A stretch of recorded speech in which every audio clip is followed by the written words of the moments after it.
gag me, take me to the bunny ranch. People dying, kill me in the packing house. Hey!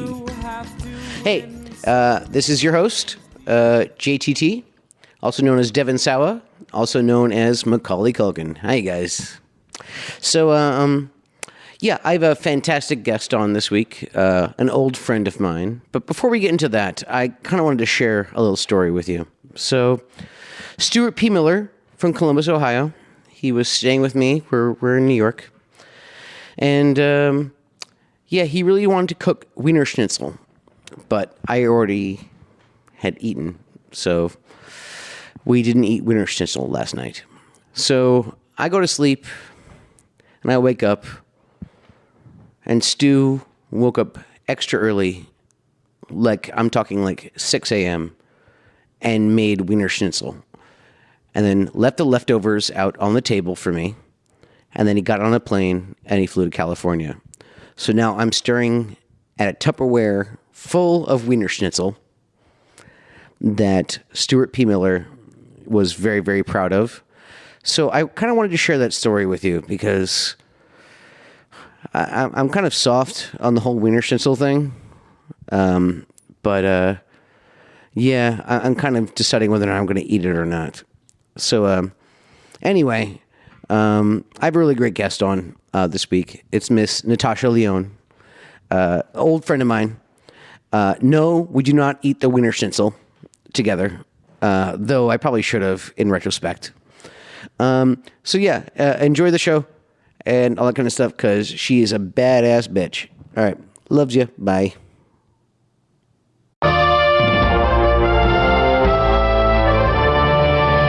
On this day in science, Samuel F.B. Morse sent the first telegraphic message over an experimental line from Washington to Baltimore. The message read, "Hey girl, you up?" And it was addressed to a young woman he had met once a few weeks ago at their mutual friend Beverly's party. "Of course I'm up. You've awoken me with this strange, unwanted communication," the woman reportedly replied. Morse and her made no further contact. I'm Mary Tyler Most. This has been This Day in Science.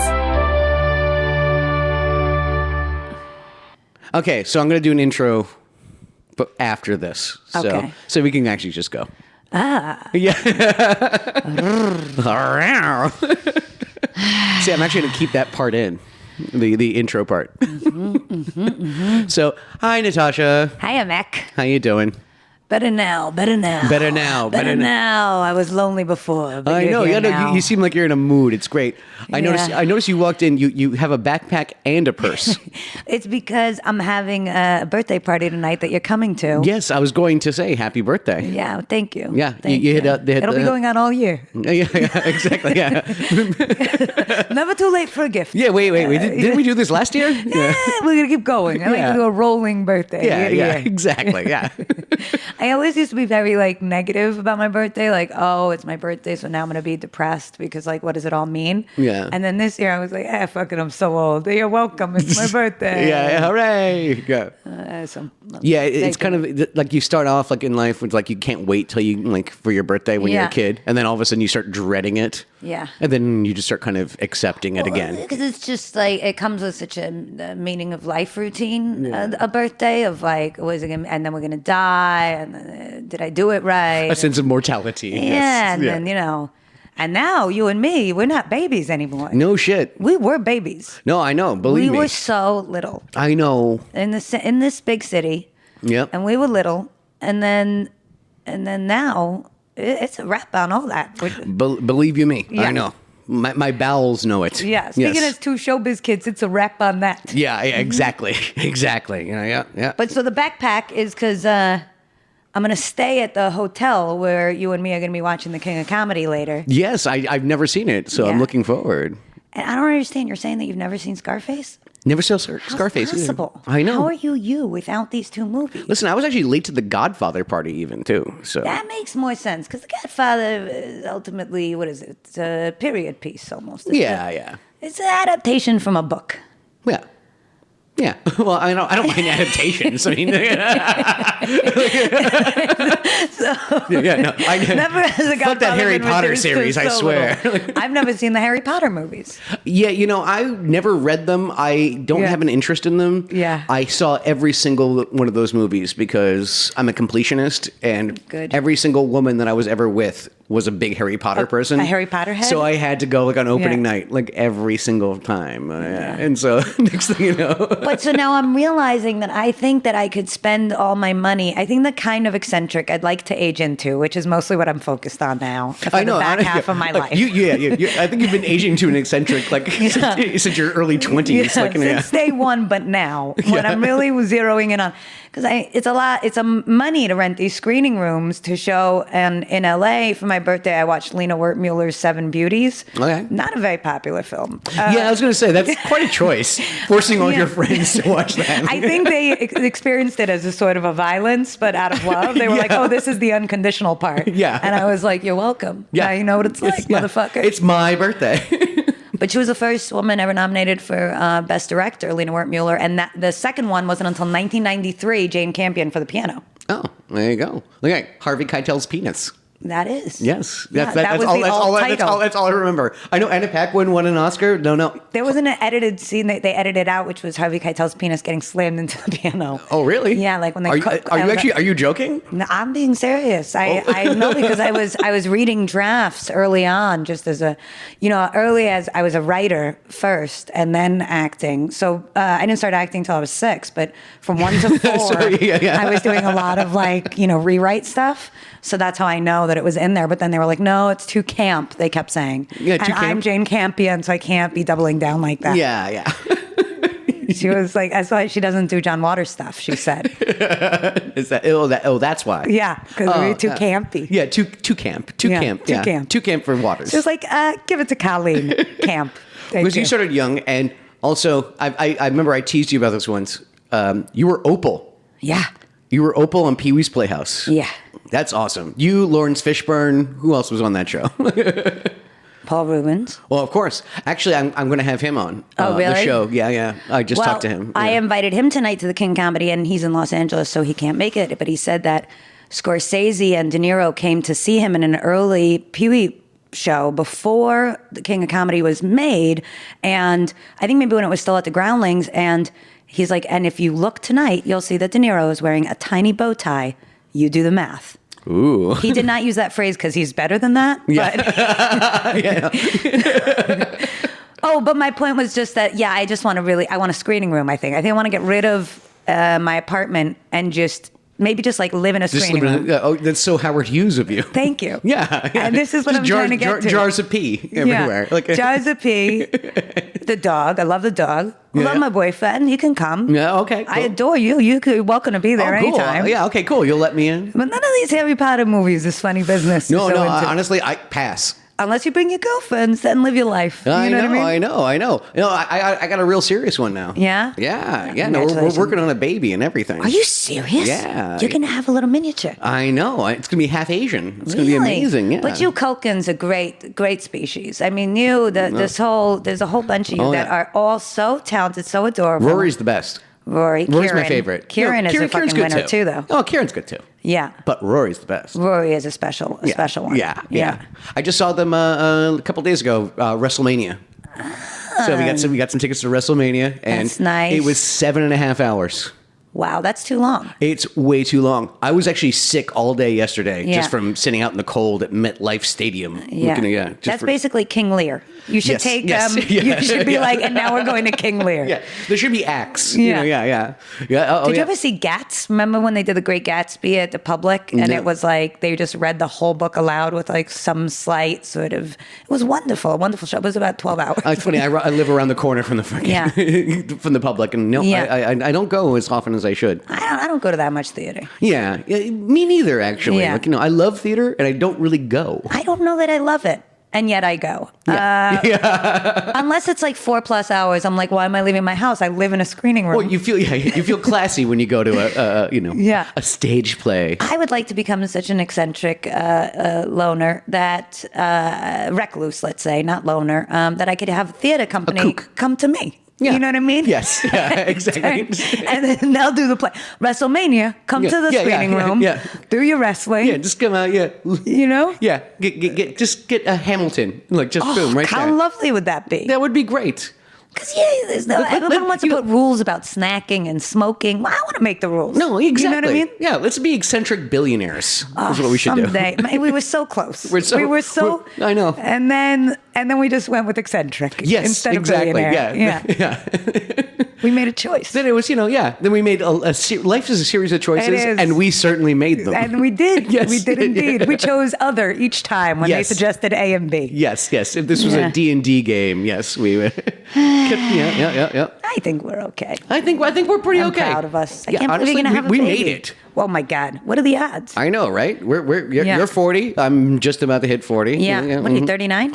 No, you're 38. I'm 38 and a half. Yeah. I've been adding a half now. Yeah. Because remember when it was dignified to put like a half? Like I'm Yes. 7 and a half. Yeah. So I'm bringing back the halves. Yeah. Yeah. Smart. That's a smooth move. Yeah. I respect Exactly. That. I'm trying to dignify the halves again. Yeah.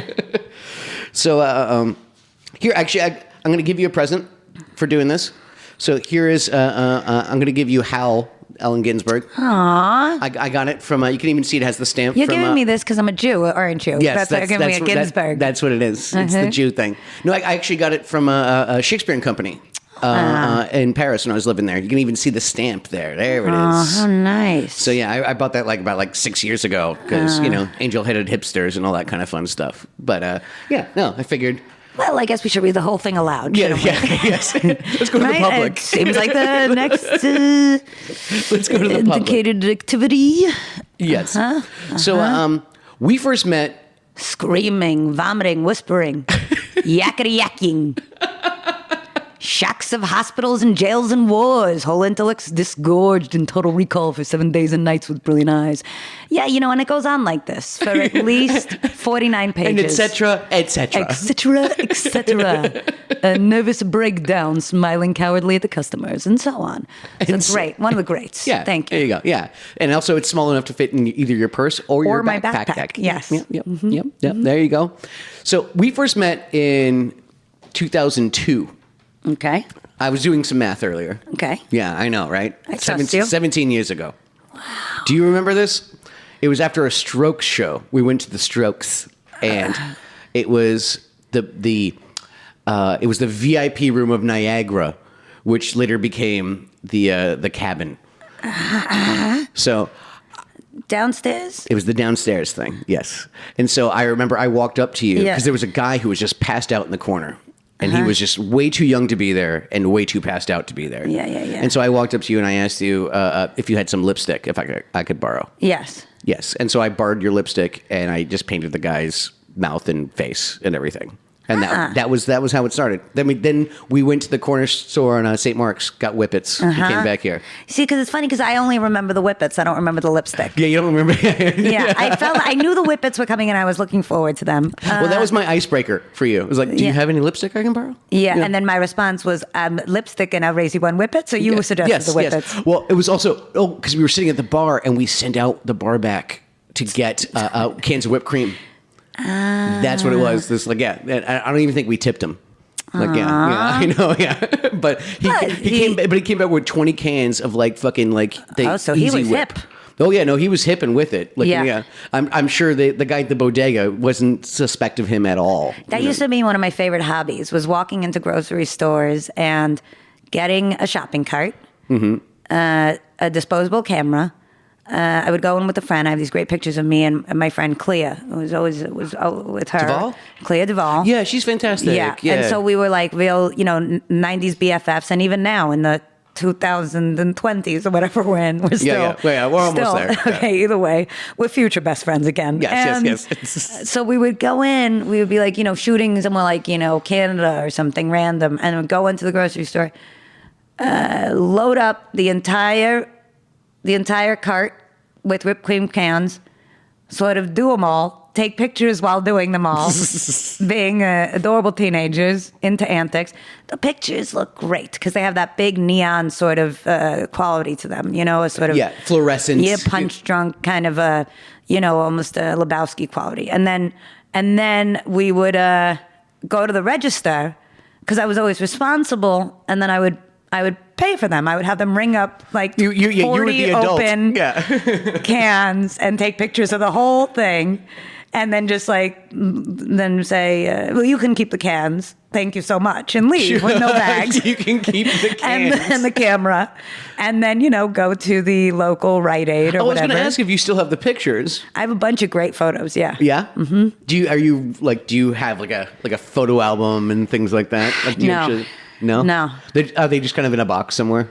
Miscellaneously strewn about here and there. Gotcha. Do you have dedicated photo areas? Not really. Yeah. No. I have family members that are better with that. Yeah. I do it with my notes and my note cards, my notebooks. Uh-huh. Like I'll actually I'll put them in actually photo albums. Yeah. But I don't do it with photos. I'm not like reminiscent visually in that kind of way. I wonder why. I wonder if that's because we're a little bit like, we get the idea. Yeah, You guys like to exactly. take pictures of stuff. Yeah, exactly.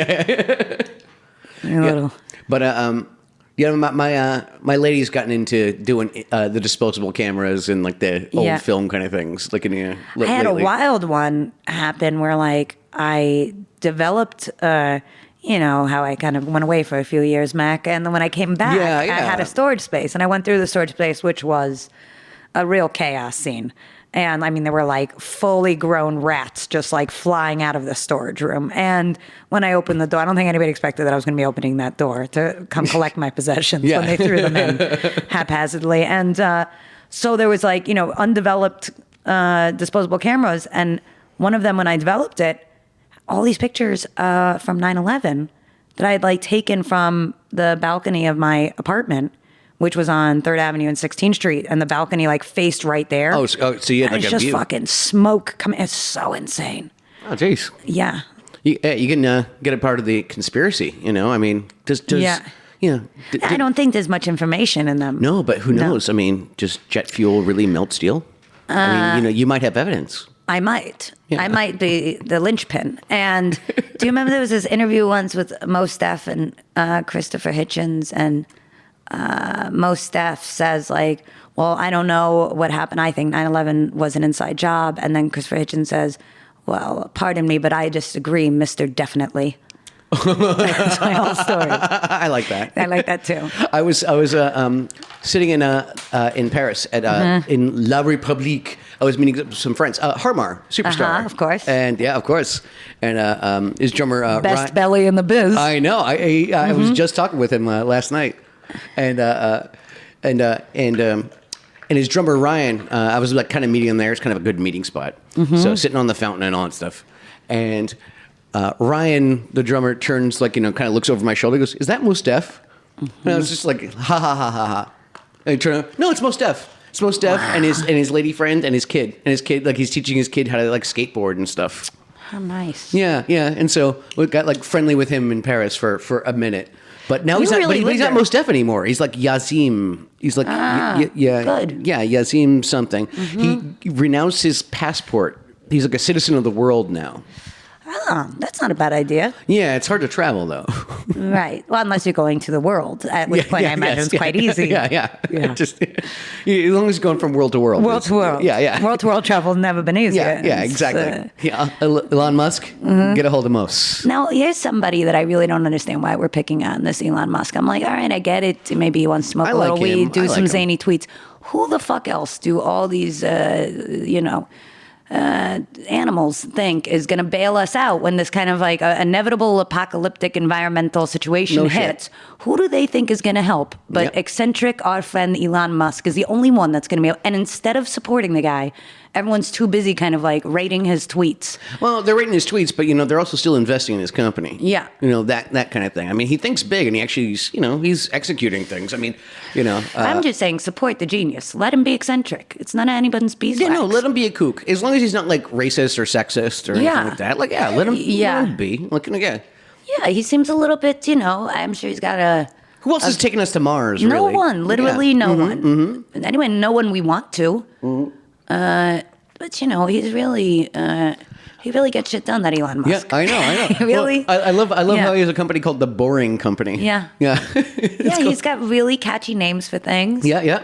I mean, he's right to call his company Tesla. that was the right thing to do. Yeah, it's cute. It's cute. Yeah. I agree. The cars are fine. I don't understand. The doors are scary, though. When the doors open, I have a friend who has one, and when the doors sort of open on their own, it feels a little bit like maybe there's a boogeyman in there. Like, am I being followed by a ghost? Does it make a noise or something? Well, it's like, oh. No. Does it do that? The door opens. I've never noticed. Yeah. So usually because the music comes right on. But if you listen closely, you can hear a demon howling. Yeah, it's like a Hans Zimmer-esque, like, blum. But, other than that, I mean, look, these cars are, clean energy, which I know you and I have always been big fans of. We're always saying, oh, yeah. Can I get my We're energy? always talking about that. We're always talking about, let's save the world. Yeah, and I'm sure he's not a litter bug. Why are we picking on him? Yeah, exactly. Yeah. Yeah, my carbon footprint is tiny. Yeah. Not I don't own a car. Oh, that's right. Yeah. Yeah. Do you drive? I do. Yeah. I mean, it's not under my name or anything. Who's asking? Yeah, nice. What tickets? Don't worry, I can cut anything out of this. Don't worry about it. But yeah. But yeah, you actually did because I know. You're a New Yorker. Yes. Yeah. That's what I'm saying. Like, I'm a New Yorker, and I'm living in LA right now. It's my second stint out there, and never drove. I lived out there for the better part of 8 years, and still don't have a driver's license. Yeah, I have one, and I'm not a bad driver. I have better reflexes than you might think, and the driving is all about Yeah, you're pretty sharp. Yeah. It's crazy, the people with the texting and the driving is really, really zany, and they're all stoned in LA. They're all driving stoned. When I think about the amount of weed, the years I wasted smuggling weed, when I think about the prison industrial complex, I'm like, when are they just going to open the doors and let out everyone that ever had a weed-related crime? I mean, it's so zany that... It's just, weed is so fully legal. They did a smart thing as opposed to going federal. They're just going state by state kind of thing. Like, But now I remember getting a text from friends out there in LA going, oh, they won't bust you if you have it in the airport at LAX. Oh, really? Because that's what I was talking about, the years I wasted sort of trying to pack it in an empty hairspray fake bottle. I was going to ask you how you used to smuggle, but let's not, because I was we can trade stories, but no, let's watch Scarface first, and then we'll kind of revisit this in our next round. Let's not give anybody any ideas. I don't want to give anybody any ideas. Yeah, exactly. I didn't smuggle much. Yeah. No, yeah. Me too. Yeah, me neither. Yeah, me neither. Yeah. Me neither. Oh, look, a monkey with symbols. I know, right? Hey, what do you know? Yeah. Well, I have a very eccentric place out here. This place is great. This is always whenever you do running charades in here is always so fun. Yeah, I haven't done it in a while. Like I said, I've been doing the LA thing for a while. Well, now you have so much art in here also. Are you making art all the time? Yeah. Is this you and Adam Green? There's a lot of Adam Green pieces around here. You can totally tell his style. Yeah. Kind of everywhere.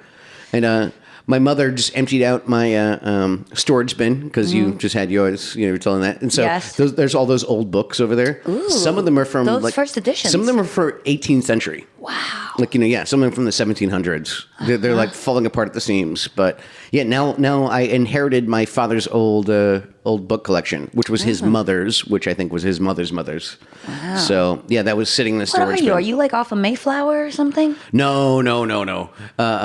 But I think my father's side, pretty deep Irish kind of thing, and like a lot of them went into like city work, municipal kind of stuff. So it was a lot of firemen and policemen, like old Irish. They look nothing like me, like the dark-haired kind of Irish with the black eyes kind of thing.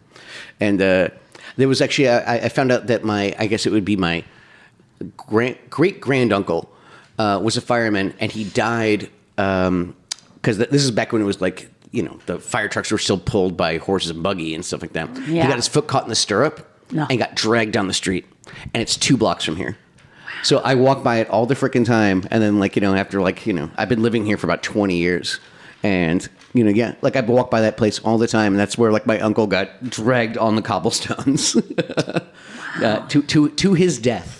To his death? To his death. Oh, yeah. You omitted that part in the beginning. Oh, yeah. I know. Yeah, you don't really survive some of that, Yeah. Yeah. So, no, there was a lot of that kind of stuff. I think it was my father's... So they built this city? Yeah.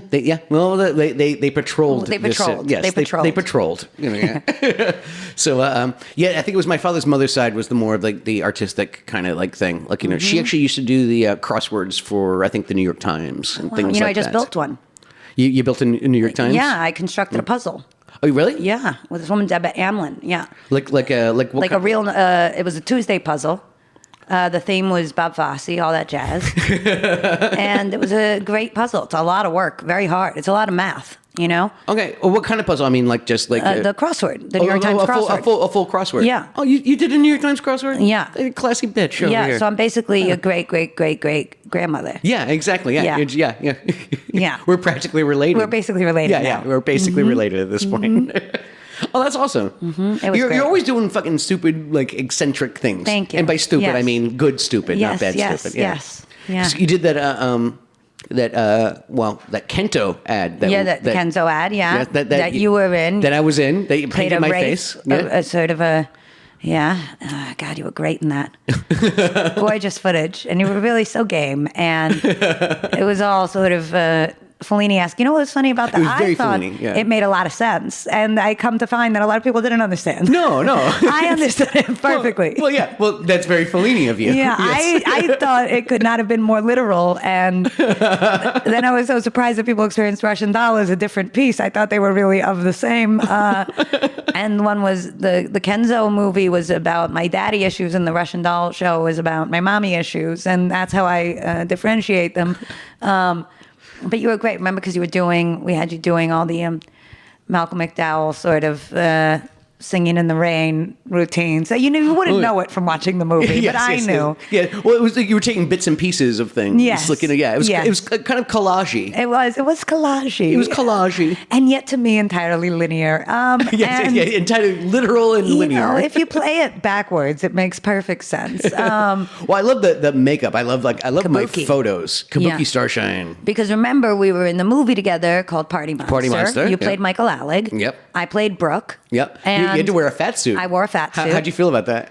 I remember it gave me great liberty of eating because Liberty of eating. I thought, I'm sort of became my mission to fill it out. Do you know what I mean? Oh, yeah. But I never could. Yeah. It was too small. Those are indies. You know what I mean? Yeah, If it yeah. had been a big sort of Apocalypse Now picture, I could have probably filled it out over time. Yeah.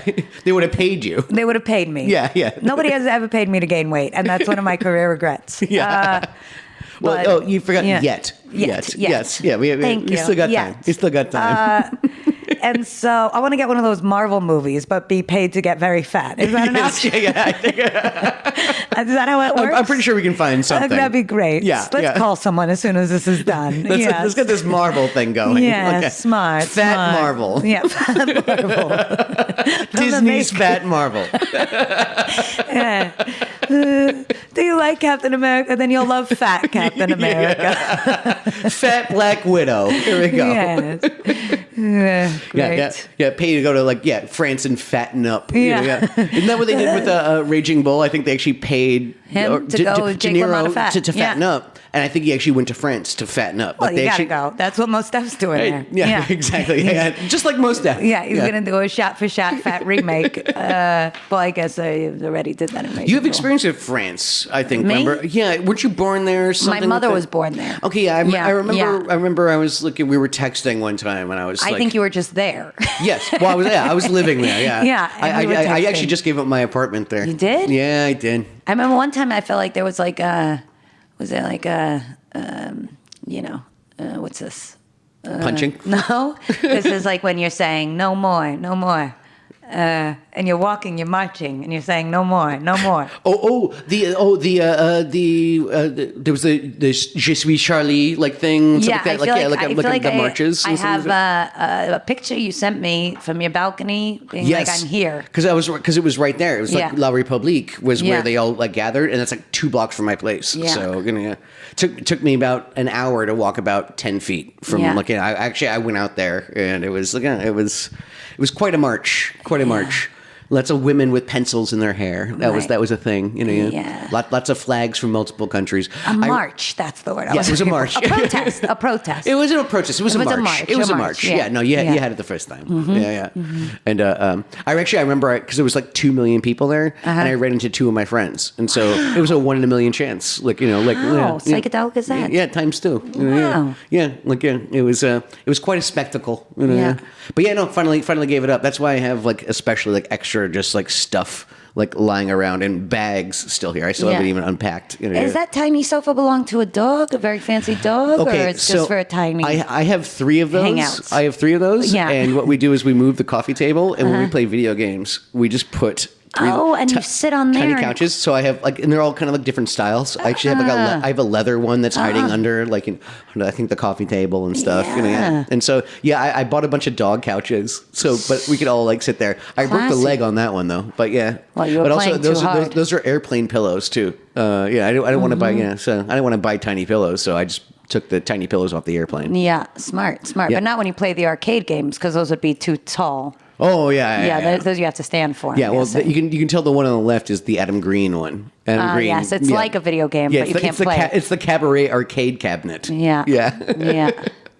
Does he mean it like Fosse style? No. I have no idea. It's Adam. Yeah, nobody It's knows. Adam. Because also we did Adam Green's Aladdin. Yes, we did. Yes, yeah, we didn't work together. No. I played His mother. I played Aladdin's mother and Shawkat's mom. The great Shawkat. Yeah, She'll be there tonight. I was some rebel leader. Yeah. It was kind of like you were talking about again here. The Kento stuff where it's Kenzo, sorry. Yeah, but I like it when you call it Kento. Kento. It lets me know that you were really there for me and for the art. Yes. You know what I mean? No, yeah, I don't care. You weren't there for the branding. They honestly, they were lovely people. Yeah. I will say that. Yeah, But at the same time, it's like, I didn't know them from the hole in the wall, really. Yeah, I was there for you, of course. Yeah. No, it wasn't no favor, but, I wrote and directed a major picture. I know, a major major short film motion picture. Yeah, I'll make sure that we put it in the little notations. We'll do a little link on the website. Yeah, I'm going to be showing it at Tribeca Film Festival soon. Oh, really? Yeah. Oh, really? Yeah. It's major short film fashion picture. De Niro runs the Tribeca Film Festival. You don't think he hand selected it? Yeah. You don't think he saw Kento's thing? Kenzo. He said, if only it was Kento, I would have screened it long ago. But Adam's stuff is if you think your stuff is non-linear and only makes sense to you, I mean, geez. Yeah. He is playing to his imagination. What was the other one you did? The Wrong Ferrari. The Wrong Ketamine Ferrari. Picture. Yeah. Yes, his ketamine picture. Yeah. He did it mostly. Did a lot of it on a tour of Europe. But my God, are you dynamic? I remember when he was showing me those early bits of The Wrong Ferrari, and it really. The camera really enjoys your mug and your attitude. They like me. Oh, they like yeah. They like me. But it's an interesting thing because I remember that was the first time I was really like seeing you doing something that felt more like you and less like somebody else's idea, and it was very striking, very striking. Oh, thank you. And I'm somebody who watches movies all day, so these are good things. Well, yeah. Well, it was actually because I'm always asked am I gonna go back to work or whatever? Look, I hate sitting around in makeup wearing other people's clothes all day. Yeah. I mean, honestly, I like doing the work itself and I like the camaraderie, but there's just so many things I just don't like about it. That kind of the touching, that itch me. Yes, like being fussed over. Just like everyone's kind of just get the wardrobe people, I almost got like a panic attack on Party Monster. I remember because it was that was my first film gig in 8 years at that point, and the costumes and the makeup and the hair was all very specific. And I remember I had 8 people around me, and I just started practically hyperventilating, and I was like, guys, I don't want to be this person, but y'all have to back off for a second. Yeah, back the fuck up, because that's a particularly claustrophobic role, though, of course, because it's so hair, makeup, costume heavy. Yeah, but it's fun to get lost in, But but at the same time, it's that kind of getting to that kind of thing. Yeah, and Marilyn Manson is still always very friendly to me as a result. Oh, really? I haven't talked to him in years. Yeah, lovely, really, lovely guy. Yeah, you still talk to him? Vaguely, when I see him. But yeah, I mean that. Now, see what I've done, where I've thrown down my latchkey, which I don't think is the phrase. Your gauntlet. My gauntlet, let's say. Latchkey. I'll go with yours. They're like, wow, this has really landed with a resounding nothing. And I was like, well, it's this very small key. And I mean business, sir.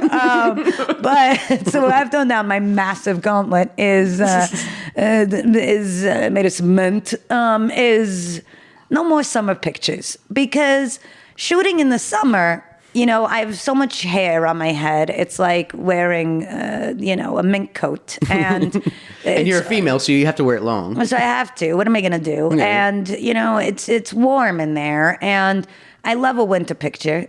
Coats, blazers, sensible shoes. You know what I mean? A lot of layers. Yeah. Everybody's cold, so they don't want to touch you, and because they want to stay in the heater. You know what I mean? So everybody kind of leaves you alone unless it's really necessary. I'm this is an telling you, interesting strategy. this is very specific, Yeah. and I've given it a lot of thought, as I'm sure you have. I mean, we've been doing this for over 30 years, right? Yeah. So I'm like 100 movies deep at this point. Yeah. So I've thought about it, and this is what I've come up with. So as a result, also because the makeup, which you have less of a problem with, of course, because you're I'm a boy. a lovely young man, aging, but still. Oh, geez. Wow. No, only on the inside. Yes, exactly. Yeah. In the lungs, and Yes, thank in the you. lungs only, and so but the makeup, it stays frozen to your face, as opposed to in the summer, You melt. It melts. You're fucking melting. So inevitably, people have to keep touching you, and they're talking to you, and somebody's there in shorts and flip flops. The director is excited to kind of run around in their flip flops, get a tan, and give you notes. Oh, yeah, no, they in can the sit winter, there in shorts and they're wear- in their moon boots. They're like, I'll stay unless it's important. Mm-hmm. And then now, as somebody who's like running my own show, writing and directing and producing and starring, there's no fucking way you can do it in the summer. It's too hot. You know what I mean? You don't. It's a very low energy thing. Heat. Yeah. That's why Letterman used to keep the studio so cold. Yes, I remember that. Ice cold. Yeah, keep Ice you cold. awake. So Yeah. the cold also keeps you alert. Yeah. And also, you didn't want anyone to see him sweat. well, there you go. Yeah. And also, what's good is night shoots, which I learned from Abel Ferrara. I love night shoots. I night come alive shoots, at night. Winter. Yeah. Then you sleep in until about noon. Well, the nights are longer in the winter also, so there you go. Well, It's there you go. perfect. You have a very nice long shoot, a Yeah. very cold. Yeah, very, and it's a need to I talk want to basis. freeze everybody. Like, Yeah. I just did Seth Green. He wrote. I kept on teasing him, calling him Orson Welles. Yeah. Because he was writing, producing, directing, Yeah, like the whole yeah. thing. But it was in Thailand. He got a bunch of his wow. friends to go out to Thailand in like the summer. Oof. And look, I am not built for that. It was sweaty. It was mosquitoes. It was rainy. It Yeah. was, listen, I was the only one who was actually having a good time, to be honest. Like, Yeah. I made the best of it. But at the same time, it was, it was melting. I am built for the cold. I am Irish, German, Norwegian. I'm Russian. Yeah. Yeah, exactly. I can do this. Yeah. I can do the cold all day long. But that was, it was the weather was a nightmare. I'd like to shoot in Siberia. You know what I mean? yeah. I'd like to do a Siberian night movie. That would be called The Nights in Siberia. That's a good title for it. Yeah. And it'll just star us and, Let's just do it. Yeah. It'll be a movie about the Northern Lights or something. I don't know. Yeah. You know what? It's so good. About the Yeti. I don't Yeah. know. Yeah. I'm just spitballing here. Yeah. Yeah. Yeah.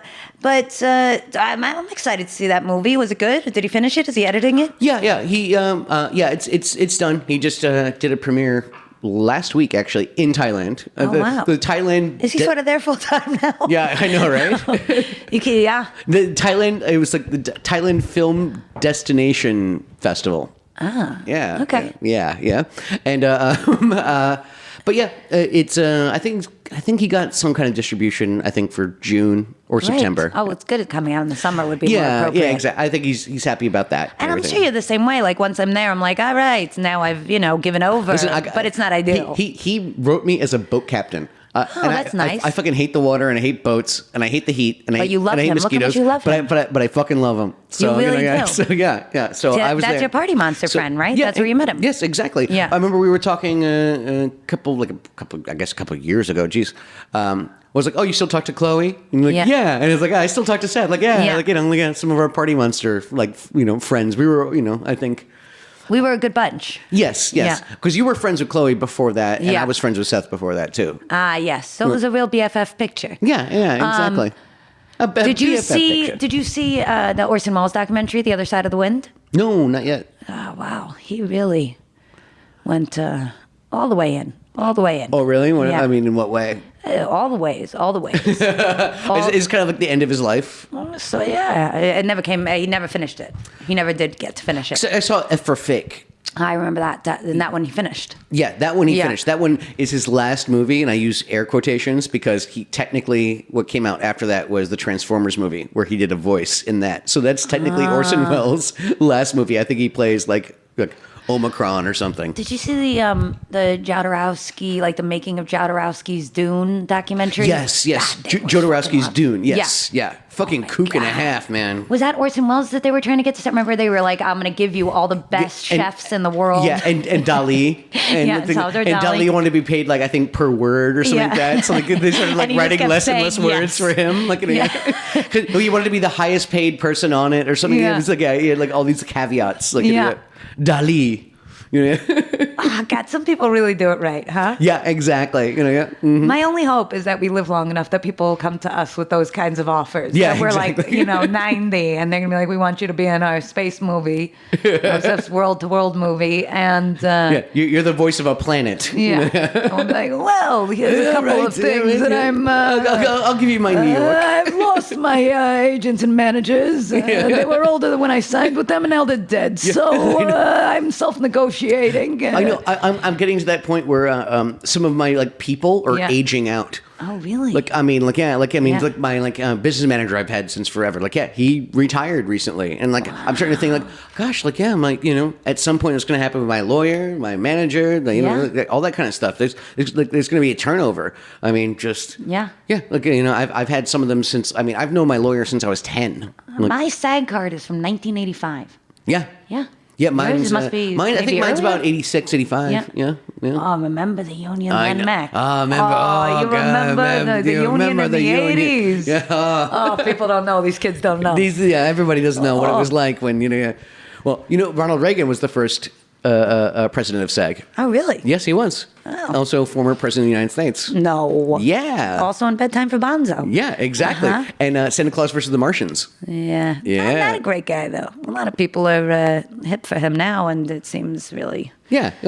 He seemed like a lot of fun. Yeah. Seemed like I want to hang out with him. Yeah, didn't really want to help AIDS. I'm not saying I'd vote for him as president, but also I think I'd totally have him at my dinner party. Well, I would have his... I would maybe let his ghost attend. Yeah. I don't know that I would want him there. Oh, really? Yeah. But, I think he'd probably be the funniest guy at your dinner party. You think so? I think so.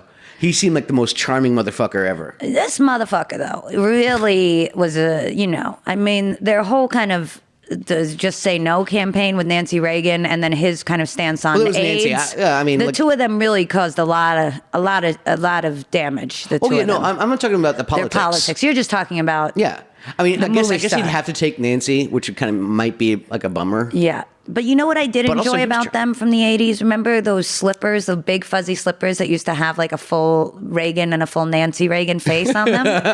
I have the same one, but it's Mario and Luigi. Yeah, those kind of slippers. That was my favorite part about them. That was your favorite part. Yeah, those big slippers they used to have. Did they give them out? Or they were just acquired in your 80s household? No, exactly. Just like those paintings of Jesus or something like that.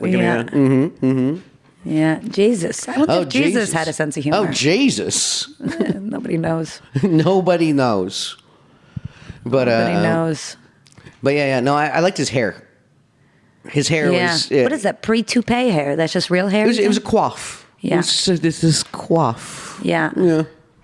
If I was a man, I'd maybe wear my hair like that. Yeah? Well, I wouldn't, because I would have like, Elliot Gould hair. But if I was...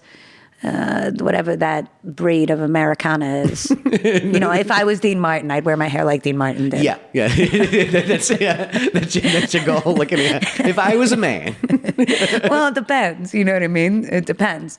Because or maybe I would be like Jimmy Page hair. Seems more likely. I've been going to a barber lately. Actually, really? I'm a little grown out now. Yeah. But I went to him and I said, Mac just removed his headband. I wear a headband. Yeah. Well, there's something about hair. Yeah, he came in, he was like Rambo.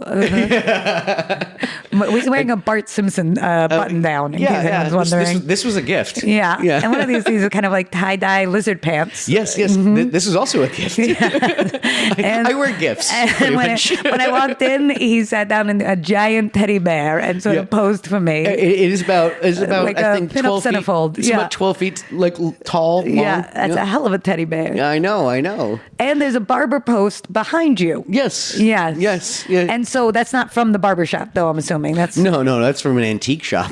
Okay. Yeah. Oh, so you don't go to an antique barber shop. You go to like a modern one? Yeah.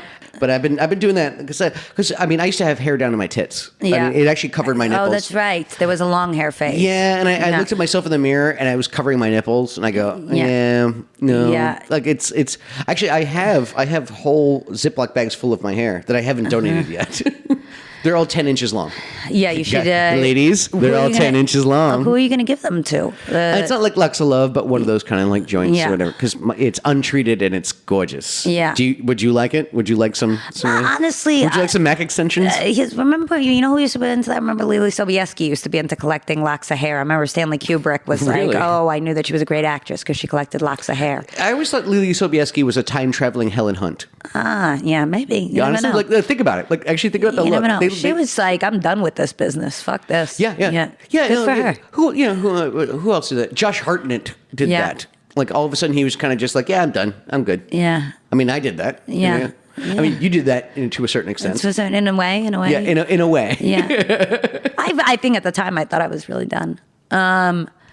Because you kind of just you drop the mic. I was like, and never again. Just kidding, I'm back. Yeah, exactly, with a vengeance too. Hello, and welcome to Meditation Minute. I'm your guide, Louis Prada. Come with me as we drift off to a blissful slumber.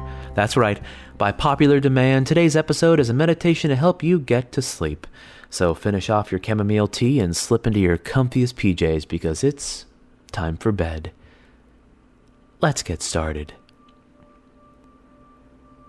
I want you to take a deep breath in and out.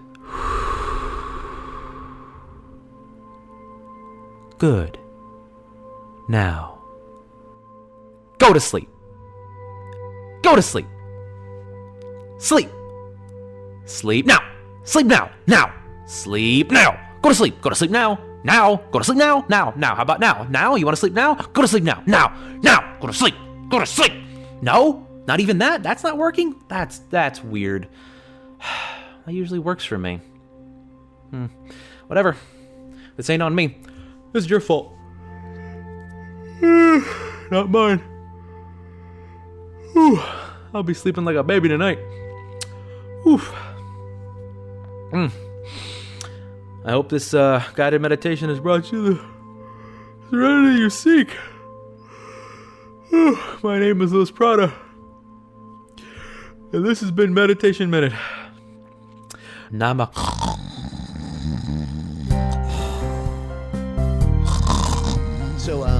So you have a Russian Doll on Netflix. Russian Dolls on Netflix.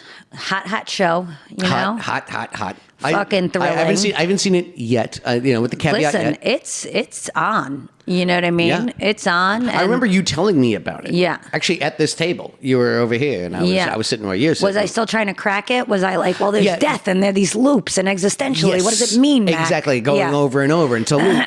Exactly. Yeah. I was doing a lot of that. Like every situation that I walked into, I was like trying to make sense of it. And so by the nature, you have kind of a Maxine apartment. And so I felt like there were certain like players and people in my life that was sort of that show and of that world that I was trying to kind of make sense of what we'd been doing all these years, and sometimes sort of dancing close to the edge and really wanting to tell the truth and really wanting to kind of like talk about the unpleasant experience of being a person, but also the sort of hopeful aspects and, not being sort of afraid to talk about sort of trauma and brokenness and these kinds of themes.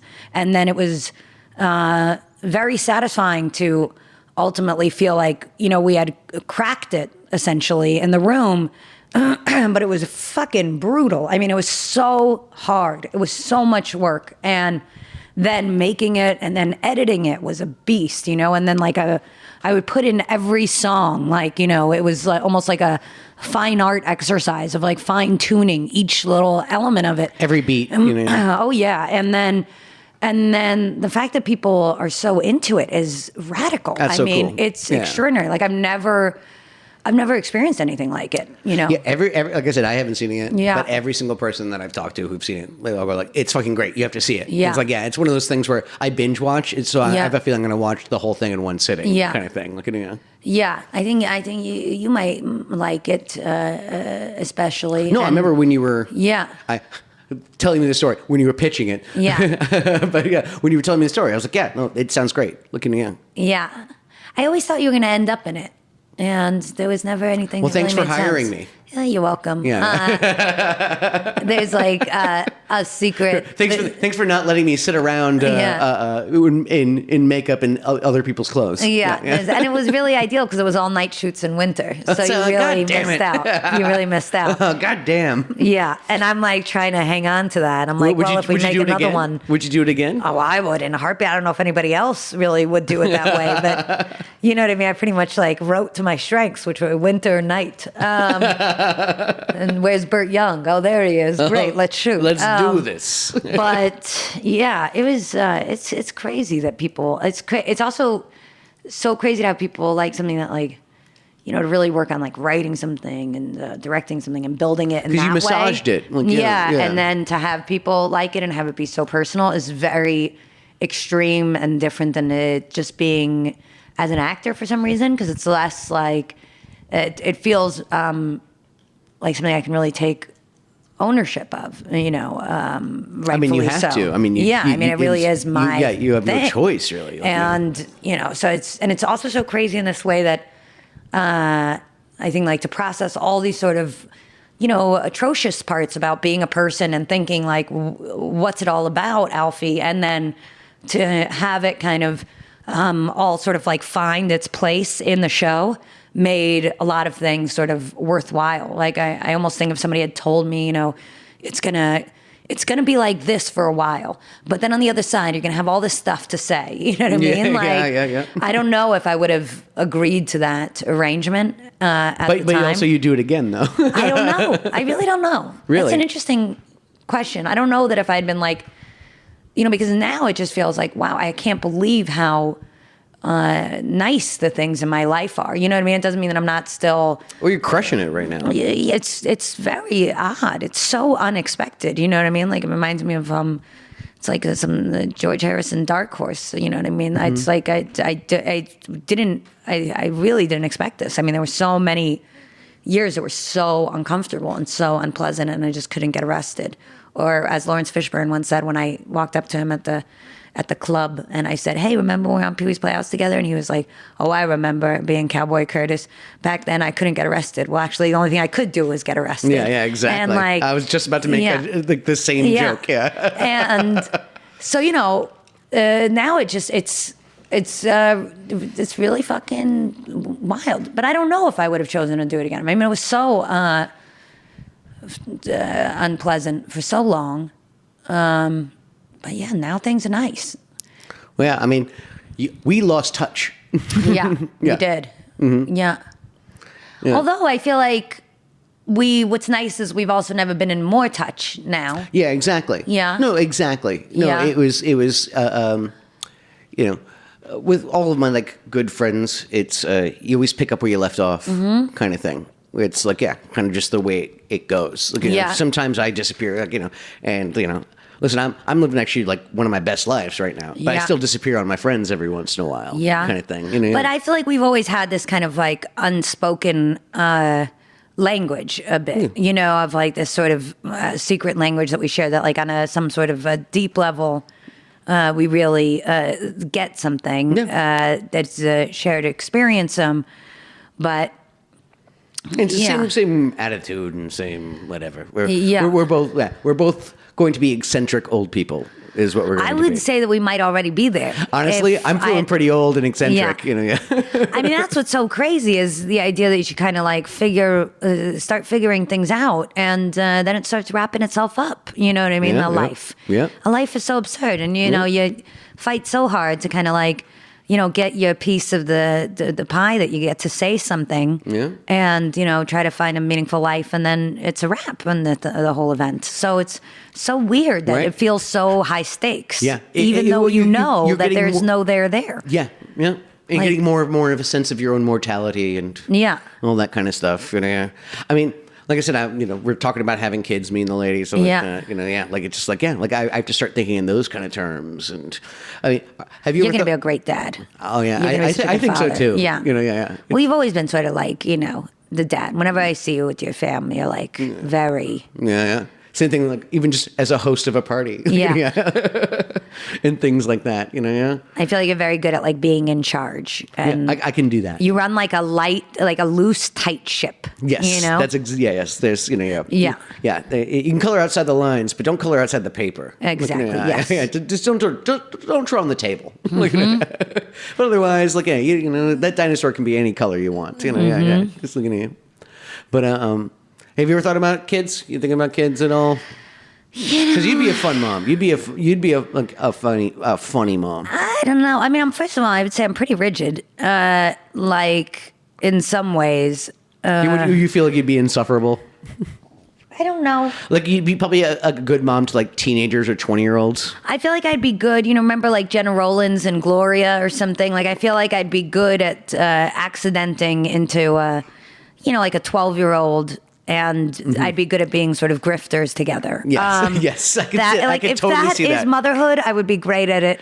You'd paper moon it, Yeah, exactly. Yeah. I could be a good paper moon parent. Although I think that particular situation was not ideal by all accounts. I'm talking about the movie. The movie, not the actual Tatum the O'Neills. and Ryan situation. But, it's like a science project to having a child. I think if I was a boy, I would be more open to it. Like, sure, Fred, go get pregnant. You know what I mean? Yeah, Here's my seed. Yes, exactly. And let's see how it goes. And I often think that, like, Fred, my boyfriend, would be great. Like, when I think about abandoning the child and panicking, I feel like he would be so on the ball that he would really get, like, because he's very... on the case. Like he really wakes up in the morning, the kid would be fed, there'd be breakfast, the homework would be done, get to school on time. There would be no baby left on the roof. Yeah. But I'm not sure that I would really be able to, first of all, the science product of it all of your ankles hurting and your neck, and then you're actually growing this alien species inside of you. It feels, my uterus. It feels very strange. I'm all for it. I love, women and all for feminism. I don't really know where my uterus. What is it? Somewhere in there. It's in there. It's in there. I have about as much connection to it as I do, my liver or something. I don't know that I've ever been dazzled by the Tree of Life is not my favorite Malick picture. It's just not. I like Badlands. I like a little Linda Mann. I don't really know that I identify with that experience so much. So it seems weird. And then the response, and then what happens? And then you're so nervous. I know that when in Root Beer, my dog. I'm nervous. Yeah, how I love this dog so much. If something happened to this fucking dog, the amount that I hate coyotes. I don't obviously believe in guns. Are you doing the LA thing? When I'm in LA and I'm there a lot, I'm that's the time when I understand the purpose of a gun. Of if a fucking coyote came near my fucking dog, I would fucking I'll shoot the shit out of it. You know what I mean? Mm-hmm. And the idea that could be a child. It seems very nerve-wracking. Right. Children crossing the street, children driving and texting. Believe me, we're house hunting, and I see a pool, and I go we got to put a fence around that. It seems so high stakes. We have to put some dirt in there. Put dirt. I want a dirt pool. I want a dirt pool. Nobody ever, there's no death by dirt. Nobody drowns in dirt. Nope. Nobody drowns in dirt. That's the takeaway. Yeah, that's the takeaway. Stay filthy. Nobody drowns in dirt. Yeah, no, it's But you're really gonna do it. yeah, man. Like, no, we're taking vitamins. Wow, both of you? Yeah. And she now pees in a cup and tells me when she's ovulating. Wow, sexy. I know, right? Yeah. Doesn't that get my motor running? Yeah, I bet it does. Oh, yeah. I'm like, ooh. Yeah. Oh, ovulating. But you know, it might be a big mistake because I'm sure it really helps quiet existential jazz. And Well, believe me, I'm reevaluating my entire life. Yeah. You know, yeah. Believe me, actually, it keeps me good. Yeah. And like clean and things like that. Yeah. You know what I mean? Like, and it's actually I bet like, young. I bet like long term you probably stay yeah, exactly. young. No, 'cause believe you're me, like, I know I'm fucking smoking like a chimney right now, Yeah. but also at the same time, like we're going to the vape store soon. right. Those are vitamin cigarettes you're smoking. Yeah, exactly. Yeah. But no, I mean, I'm gonna have to freaking quit smoking. Like, you know, Yeah, like, I mean, the smoking I'm I'm clean. Like, you know, and it's also like I'm cutting out the the wine. But, you know, Yeah. I could polish off a bottle of of Woodford in a day, kind of thing. Yeah. And now it's like I casually drink wine, and now it's like soon I'm gonna be I'm phasing things out of my life. That's great. No, it's honestly Yeah. it's good. It's good, healthy. Like I'm actually getting healthy for like a reason, and it's a reason. Like, you know, it's funny because I don't treat myself great sometimes, Mm-hmm. but I can treat myself good for someone else, and so I do it for her. Good, and selfless. I do it for the future kid, Yeah. that kind of stuff. Yeah. Oh, I think you're going to be a great dad. I think it'll be fun. I think I'm looking Yeah. forward to the adventure. Yeah. You know, it might. I'm also scared to death, but Rightfully so. But the healthy kind of scared. Yeah. Yeah. To me, it seems like, when I think about how tired I am on a given day, I don't understand how people do it. Like, how they find me. But I guess you just find it. I feel like Lucille Ball said once, if you want to get something done, ask a busy person to do it. Like, because they find more time in the day somehow. Yeah, you hear that, Sean? You hear that, Yeah. He's the guy who edits the podcast. Yeah. Hear that busy person? Yeah. Ask a busy person to do it. How do you do it? Yeah. Well, I stay busy. But then I do. I mean, I just started a company with Maya Rudolph called Animal Pictures. Yeah, I read that. That's super and cool. so that's exciting. But I'm like, that's a real, business, and all this. You guys are doing production. You signed a deal with Amazon, and Yeah. we do all this writing and directing, and acting, and it's like a lot of things. You know what I mean? So I'm. I don't know, but maybe I'll regret it, but maybe it'll be too late to regret it. I'm just happy that the window is closing of my options. That's the one thing I'm like, so that nobody can really ask anymore. Yeah, and exactly. the other thing is, I mean, inevitably we're going to have some sort of not to bring it back to my friend Elon Musk, who we must support. If there's one takeaway, it's stay filthy and support Elon Musk. But, that... inevitably, there's going to be some sort of apocalyptic environmental scenario, right? Like, remember during Sandy, I was living on Avenue B, and the East River came all the way into the street. So much for, apartment values and in Manhattan and our whole sense of what we think. I couldn't flush my toilet for a week. Well, but you know what I mean? I think it's all about I to had really no electricity.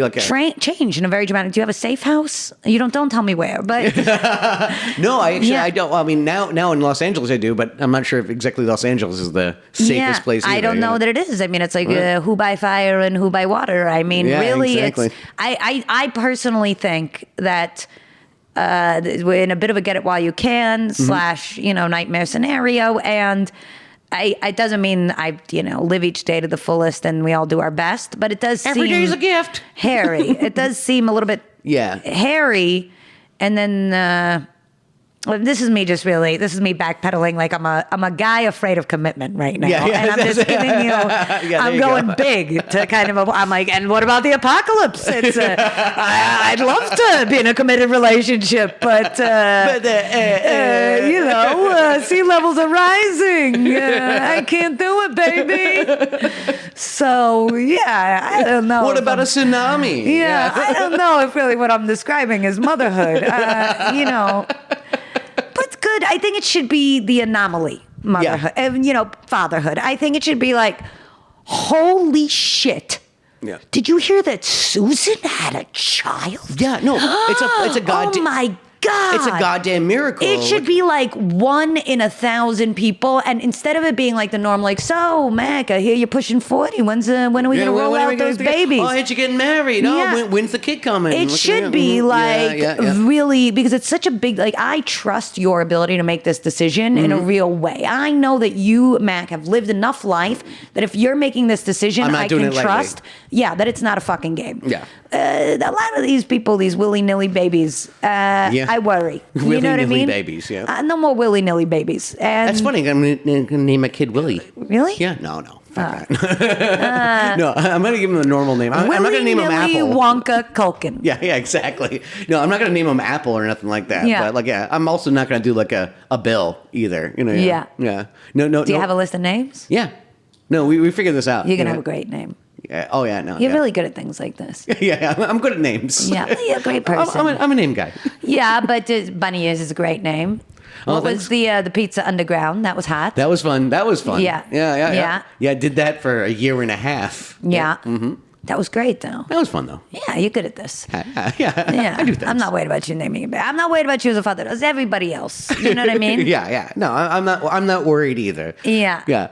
I mean, like I said, I have the right amount of apprehension. But I keep thinking maybe I should try to make like an embryo or something, and so that because freeze the eggs and stuff like that. From an AI standpoint, if we end up sort of cracking in the singularity kind of way, in a Ray Kurzweil kind of way. If a lot of people say it's a hack, and a nut job. I think he's a bit of a kook. Either way, we need kooks. We need kooks. We need kooks now more than ever. More than ever. Elon Musk. And so I feel like, in that sense, I mean, if all of a sudden I knew we're going to live to be, 200-300, I would be like, hey, let's unfreeze this sucker and see what's what. Listen, a lot of ladies of your same age are doing like the same thing. Well, I think younger than me now. Oh, yeah. No. I might be past the limit. Yeah. No, my lady froze her eggs at like 20-something. Oh, really? Yeah. Oh, wow. That was forward thinking. Just for good measure. Believe me, she's very Henry David. She's very Thoreau. Oh. That's nice. Yeah, I like that. I like that. I like that one too. She's going to be a very good mother. She's going to be the one that makes sure that we don't leave the kid in the roof. She's that. I'm glad we have the same concern. Yes. Cut to me and Mac both as babies on a roof. Yeah, just panicking. Chain smoking on a roof. Chain smoking on a roof, wearing little Reagan and Nancy slippers, being like, hello, I'm holding my sack gun. It's getting cold. It's getting cold. We're used to the cold now. That's why we it's cold at night. That's why we like to shoot it cold at night. Yeah. And she's very good at that kind of stuff. Good. We're gonna be a nice balance. She's worried that I'm gonna be the cool parent, and and she's gonna be the Thoreau one. Yeah, but also I'm the disciplinarian too. She can't discipline our cats, so I doubt she can discipline a kid. So it's gonna be a weird balance.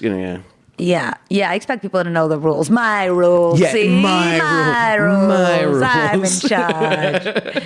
That's why it would be fun to have a kid.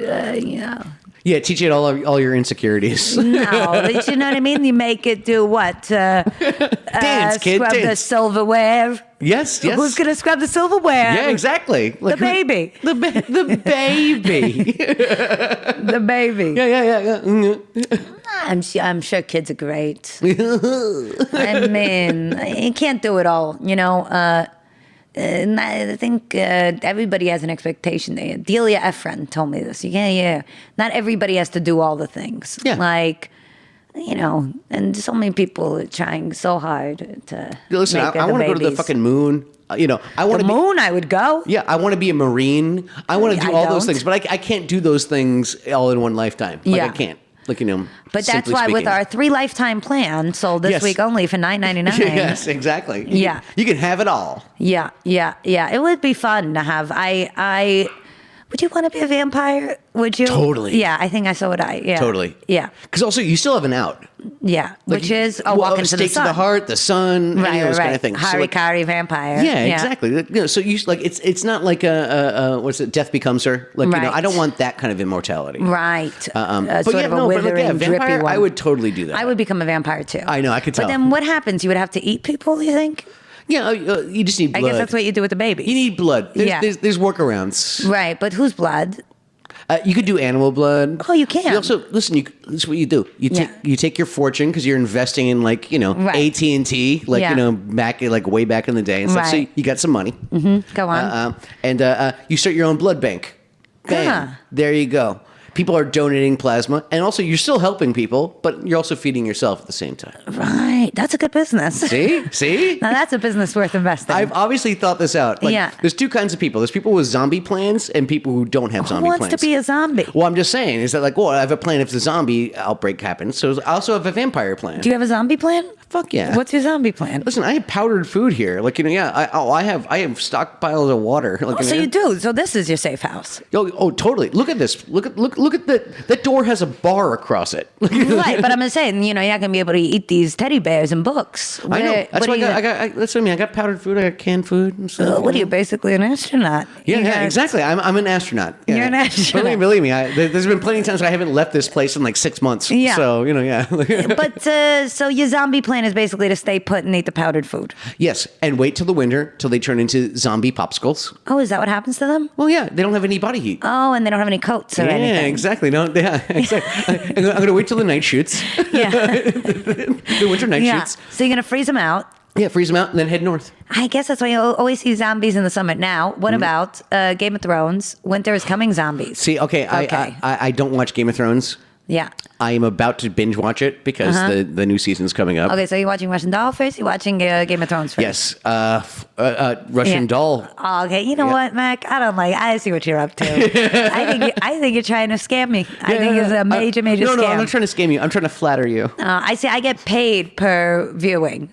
Oh, really? No. Oh, damn. No. So cool. I was about to give out my account information. Yeah. Dude, feel free to give me a bank account anyway, though, if that was your... No, my Netflix account. Oh, I see, a Netflix account.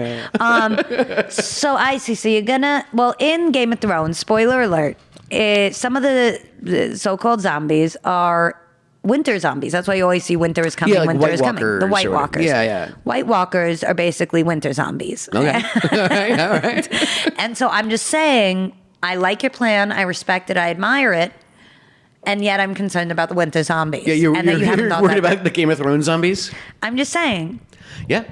So it's something to think about. Yeah, all right. I am. Yeah. Yeah. I like my vampire plan better now. Yeah. I feel like being a vampire would be fun because also It'd like be baller. there's so many it's a very rock and roll thing to be a vampire. Like look at Jim Jarmusch. Are you thinking of I always think like Interview with a Vampire kind of vampires. But what's your vampire? I don't go Tom Cruise vampire when I go vampire. What kind of vampire are you seeing? What's your film vampire? I like Tilda Swinton vampire. Okay. I like Nosferatu, sort of a classic. Really? But I mean, you want to look like that though? And I'm just saying aesthetically. An Irma Vep vampire. That was a vampire typology. But just you actually look like your ideal self when you're the Interview with the Anne Rice like vampires. Oh, is that right? Yeah. Like that's why they all kind of like Remember, they start looking younger and then they actually they stay that. Yeah, I like that. I like that. That's what Gary I'm talking. Oldman. Remember Dracula? Is Dracula a vampire? Yeah. Jesus. Start at the beginning. What are words? March. It's a march. Yeah. It's a march. You're punching the air. You're punching the air. When you're walking down the street, you're passionate. It's a march. Good for you. And full circle. I mean, like a Dracula. A Dracula. So you want to be a Dracula? Or a bat. Can I just be a bat? Yes. Okay, fine. You get to be a bat. A bat who plays an instrument. Maybe I'd be a bat who plays an instrument. That's kind of my two favorite parts. I would love to see a bat playing like a tuba. No, I want to play like a cool guy instrument. You know what I mean? No, you get the tuba. Shit. Why do I want for eternity? I gotta play this tuba. It's a tiny bat with a gigantic tuba. My wings. And where do bats live? In caves? Caves. But vampires live in coffins? Yes. Okay, all right. I can work with that. I can work with all this. I can work with all this. Sounds good. But a tuba is pretty cumbersome. Yeah. It's a pain in the ass, and I'm not thrilled about it. See, I'm going with the ukulele. It's a tiny ukulele. Thing. Yeah, I'm going with the uke. Yeah. Yeah. Triangle bat. Yeah, actually, I have a ukulele in the house. His name is Mike, because it's Mike Kalele. You know what, Mac? I'm worried. Dad joke. Here it comes. Here it comes. I'm going to be a great dad. What happened to Mac? He had a kid. Yeah, but... King of the dad jokes. If it's an option, I would do it.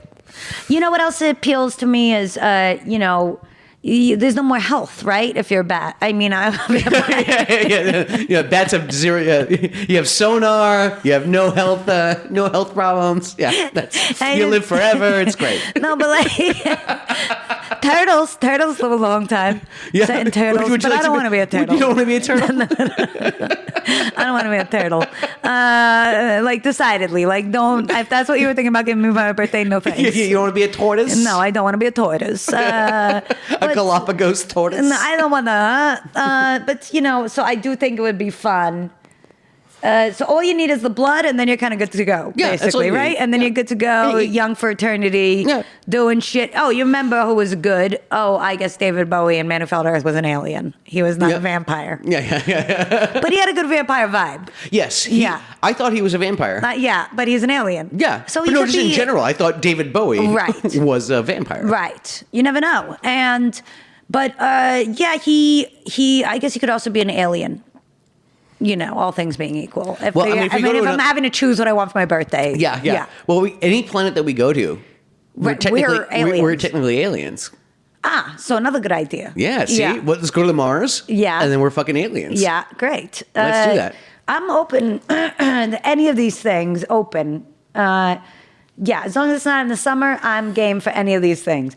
Also, if you notice, vampires tend to have like good overcoats. They always are good at overcoats. Yep. Yeah, great style. Great style. Great style. Yeah. You get to be kind of slick. Yeah. Get to look like Fisher Stevens in the movie Hackers. Like he dresses like a vampire, even though he's not. Sure. Oh yeah, you get to wear like fur and leather. Yeah. And all that kind of stuff. Like pretty slick. Yeah. But also, like, would you really want to be a vampire who wears all black? I mean, you just stick out like a sore thumb. Like you're so pale at that point that it probably looks good. It's pointing out your paleness. I mean, I wouldn't wear green. No, it's not good. Not a good color for a vampire. You look sickly. No yellow, no green. Yeah, you look sickly. Yeah, but like you never see like a vampire who's like dressed like a skater boy. No. Yeah, with like, the chain wallet and everything. Like, you never actually Larry see Clark that. presents. Yeah, exactly. Larry never see Clark's that. vampires. Yeah. Vampires of Tompkins Square Park. You never see that. Yeah. Nah, nobody cares. Anyway, I would do it. I mean, if I just think it sounds like a relief, frankly. Now that I'm really thinking about it. No, honestly, I'm watching you. And I'm calm. It seems like you're actually like not even just like you're considering it. Yeah, considering it like it's an option and like it's a way out. Guys, if there's any real vampires out there, just saying.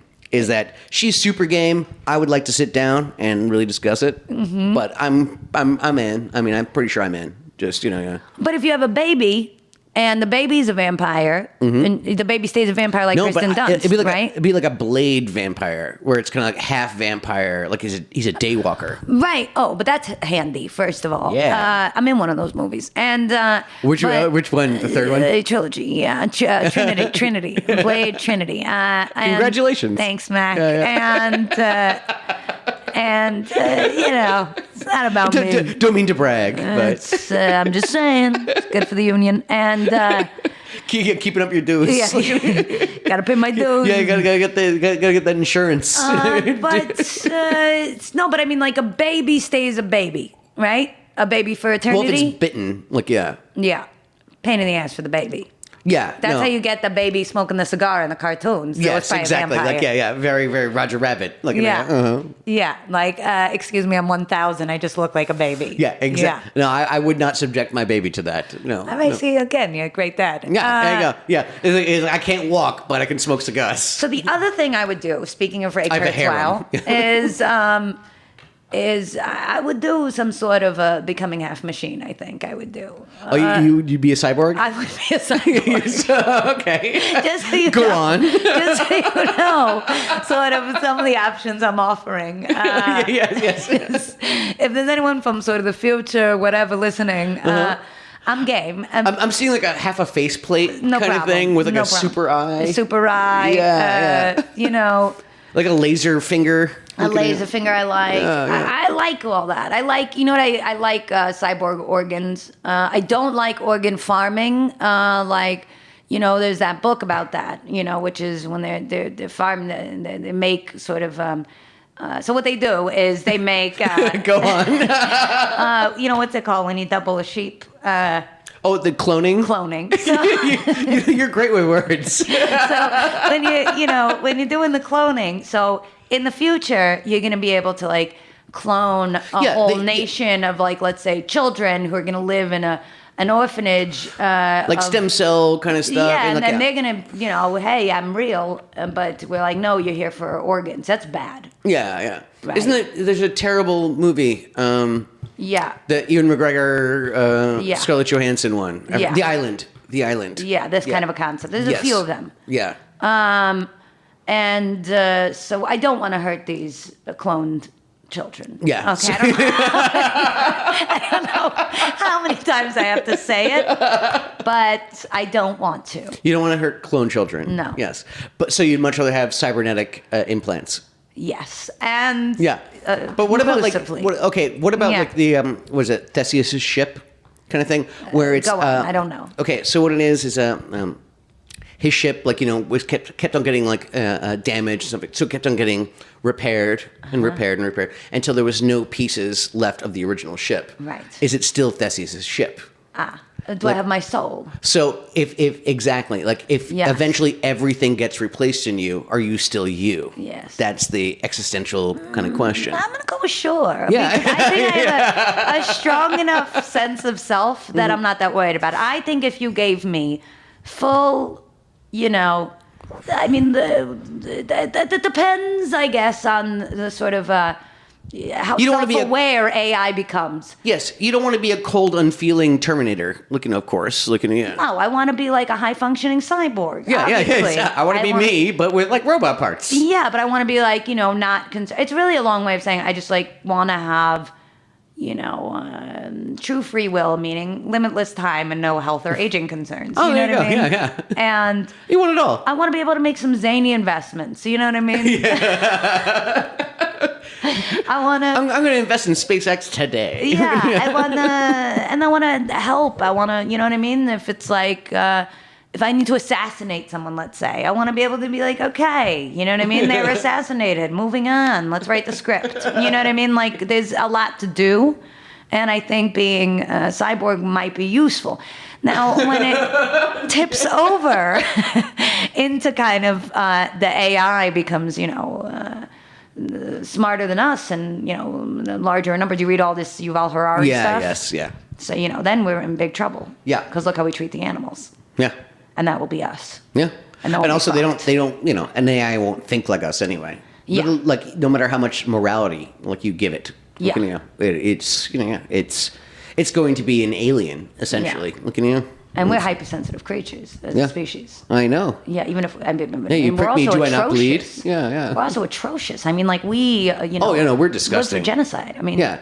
I just got back from Ghana, Nigeria. I mean, talking I know, you're 400 years of, you know, slavery and colonialism. Like, it really, by the time I saw the fucking you went to Alexander Hamilton bills coming out of the ATM machine at JFK, I was so horrified by everything, you know, we think, you know, we're living in. It's a nightmare. So I don't know that, you know, people are so great either. Yeah, you went to Africa. Like, what were you doing there? I was essentially Were you vacationing? Twofold. I was vacation.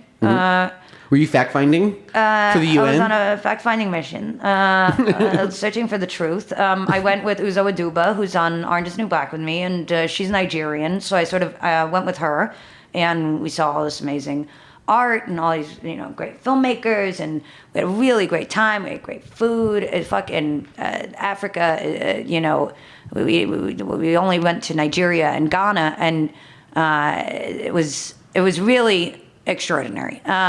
But then in Ghana, you know, we also saw the slave castles there, and that's to anything. It's, you know, history books are sort of course, written by the victors. So kind of anything that we think that we've been taught about any of this is so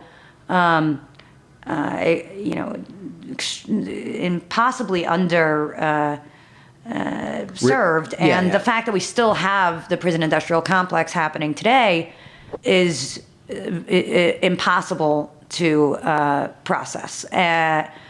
And so, it was amazing. We also did some global citizen stuff there, kind of, villages that don't have access to clean water, and it was a really great trip. But I guess what I'm saying for these purposes is also just, that people have historically not been so great at being caretakers of people either. Yeah, we don't even take care of cattle, and chickens, things like that, and so, yeah. Well, I think that's what Yuval Harari talks about is like when we see the way that we, as a kind of people, treat people, treat each other, treat animals, treat any, No, we don't. That's you see the way we treat like animals. Look at the way we fucking treat each other. Yeah.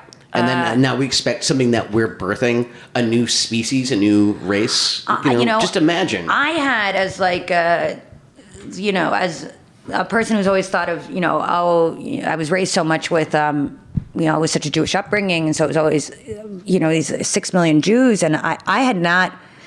World War II goes on for, about 5 years. Slavery goes on for 400 years. And, the number estimated is between 12 and 30 million Africans that disappear into it. And, just the ether. Even just in the ocean and that are unaccounted for. I mean, it was just, it's... I can tell it's fucking with you. Well, I think it fucked with you. It really changed, I think, my point of view on everything I think I know and how sort of educated I've been sort of about everything. Like, I think it really changed even my opinion of like Europe as being some sort of a nice place or something. I think it really it makes me think, it makes me sick. It makes me think, that everything is so corroded from the inside out, that it's, that's how it made me feel. And also, I think I always experience those feelings with a measure of hope for kind of brighter days. But I definitely don't think that it was integrated into my education in a real way. It was very much like, and here's Abraham Lincoln. You spent a day on it in world history. Yeah, which I think in 10th grade. Yeah. I think that's pretty hugely problematic for us understanding reality as people who are hoping to become better people. And I think it's very, very. I can tell. I can tell. Actually, it affected you. It really did. Just because I think there's so many ways in which, I'm even seeing Ava DuVernay's The 13th, that documentary, really sort of affected me similarly. I think there's so many ways in which I think of myself as like a smart, cool person who kind of knows things. And then see these like glaring omissions in my education of like what I really, really just don't know. Yeah, to realize how stupid you are when you think you're so smart. Exactly. Yeah. Like that was really sort of the impact it had on me, that even on an emotional IQ level, that my perspective is so deeply limited and narrow and, with such like blinders to kind of greater truths about the world, and, that it's so privileged. Like the reality is like there are things that I just... are not immediately relevant to my upbringing. Like it was very relevant that like, Hitler was a monster. It was less relevant that like Kwame was a hero. I mean, it was just, there are things that just were not on my radar. So I think it really sort of, as somebody who's like kind of turning 40, it really made me aware of there's so much information that I don't know, and that I'm working from such kind of a limited place, and it made me not really, want to change in that way. Sort of be able to, think about things with more reality. But there's always a real, helpless feeling with all these things too. The world is big and history is long, man. Look at you, and there's always, there's so much that the older I get, the realize how stupid I am, or at least how ignorant I am, rather, of what's going on everywhere else. I think that's how it really made me feel in many ways. And like then I started, Made you feel like kind of smaller, or at least felt like your world outview was just like smaller. there's a lot of things I can speak about, and it's mostly movies and music and like the human condition or something. And then there's a lot that I really just don't know. Or when I went with Fred to Japan a couple of years ago, he was doing Finding Your Roots, and he found out that he was actually not Japanese but Korean. And then sort of like unpacking the kind of history so of much there. Korea versus Japan, that actually his grandfather was kind of like smuggled from Korea into Japan in order to kind of be, afforded a decent life, and that it was sort of a family secret. Finding out about, Korean war brides and all this. Yeah. Like, there's all of these kind of there's a weird universes gross happening. History. Yeah. And he's also Venezuelan, so like finding, trying to understand what's happening in Venezuela. There's so much sort of information that I think the older you get, you become less, myopic in your worldview, and as it kind of widens, you start to realize all the information that you just don't have. The more you see, the more you see. Yeah. So so it's just been interesting. More than anything, is educational, and like I'm saying, it was also just like extraordinary. We had such a great time. It was fucking making a lot of movies in Nigeria, Nollywood. Yes. Mm-hmm. I know about that. I was actually going to mention that. Yeah. Yeah. That's exciting. And these are the things I think they about. produce like more movies than I think India even. Yeah. Looking at, a lot of it is like shot on Shitio a little bit, but at the same time, it's like they're active. Another place I haven't been. Also, have you been there, India? No, I have not. Yeah. I haven't done that yet. Yeah. Done the whole train and eating curry and stuff. Yeah. No, I haven't done it yet. Yeah. But Nigeria, they have a population of like 150 million people too. It is a densely populated country. Yeah. It's But fascinating. also most Nigerians I've met actually have been nice, except for the ones that send you emails, but other than that. Yeah. I had a very kind of Mixed. Because of Uzo, I had a very, I think, privileged window into sort of the art scene there. That's really very happening. Like I met some real artists and filmmakers and novelists, and so it was very exciting. Like gallerists. How long were you there for? We were there for about 2 weeks. Oh, cool. And so it was great. More than anything, that it was so beautiful and that kind of a thing. But yeah, maybe I think I'm getting sort of curious, Yeah. And that's why I would like to be a vampire, so I could kind of learn some more things. Learn more about fucking Nigeria and their film industry. Yeah. There's a lot of things I want to know. Yeah. And I'd like to be able to do something about those things. Have you thought about knitting? No. No knitting? That's not on my agenda. No. Crocheting? No, not on my agenda either. No? No. Not cooking. Not baby making. No? Nope. Well, listen, can you practice baby making though? Do you practice? I practice I practice intercourse. Yeah, exactly. That's what I'm saying. Yeah, I've been practicing for years. Yeah. Yeah. One could say in some ways I am on a baby making mission. Yes, exactly. And I've been on one for some time now. Yeah, there you Now, go. I'm not an all the way girl. I've never had sex. Yes, of course. But I hear about it. I read about it. My mind's expanding. But tonight maybe birthday. Fingers crossed. Fingers crossed. Yeah, I made a pact. Me and my 4 closest girlfriends. And we're going to do it. We're traveling pants style. Yeah, we're going to... Everybody that's coming to my birthday tonight, there's going to be about 50 people. We made a pact. And you've seen Caligula, so you know where this night ends. All right, cool. I'm in. Yeah. I'm in. Yeah. Can I take pics? Yeah, sure. It's a right, disposable camera. Yeah, exactly. Yeah. Well, gone full circle. All right, well, we've done enough of this, I think. Mac, always a thrill. Always a thrill, a pleasure, and a joy. A thrill and a half. A thrill and a quarter. Alrighty. Thanks for coming. Yeah, it's a good excuse to kind of just hang out anyway. Yes, surely. Yeah, exactly. It's totally natural. It's hanging out, but with microphones in our hands. Which is what we do usually, Yeah. but we're not recording. But yeah, we're kind of just loosely hanging out and. It's almost like talking on the phone for longer than you would, but in person. Yeah, see, I have the earpiece in, so I can it totally sounds like you're talking on the phone to me right now. Yeah, yes. yeah.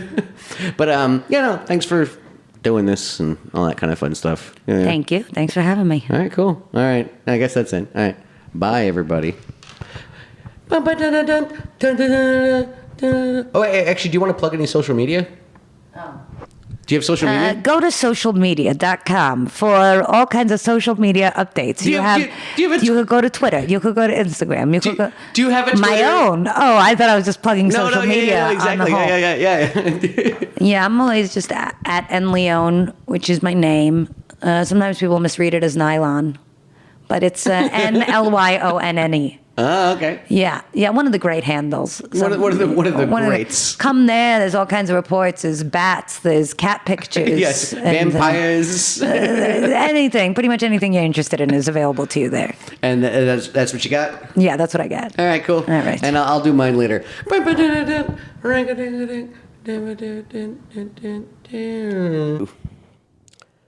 Hey! Okay, I should stop doing that. But yeah, isn't Natasha lovely? She's a lovely, lovely person, old friend, old New York Jew. And yeah, this is actually a fantastic excuse to hang out with her. So it was great. So listen, guys, I always forget to do the little social media outros for myself. So I'm doing it right now. So check me out on the Twitters. It is at The Incredible Culk on the Twitters. And on Instagram, I'm at Culkamania. Culkamania. And then there's also a bunch of other things you can check out. But also, you should leave us a voicemail. We like to play voicemails at the end of this whole thing.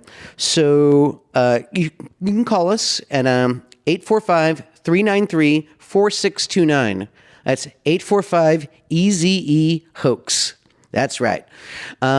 So yeah, do that and whatever. Okay, I'm going to go to sleep now. All right. Rink-a-dink-a-dink, bump-a-dunk-a-dunk, rink-a-dink-a-dink.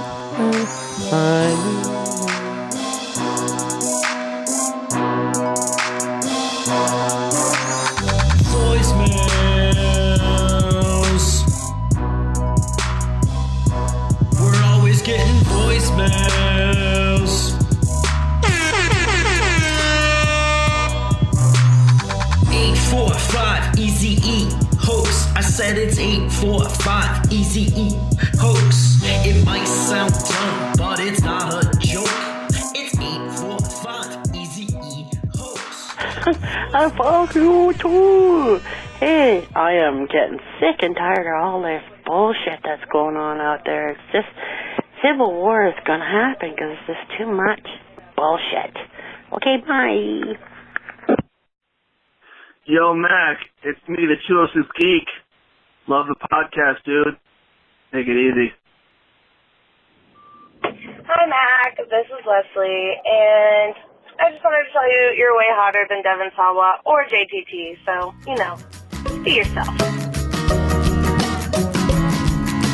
Find me, gag me, take me to the bunny ranch.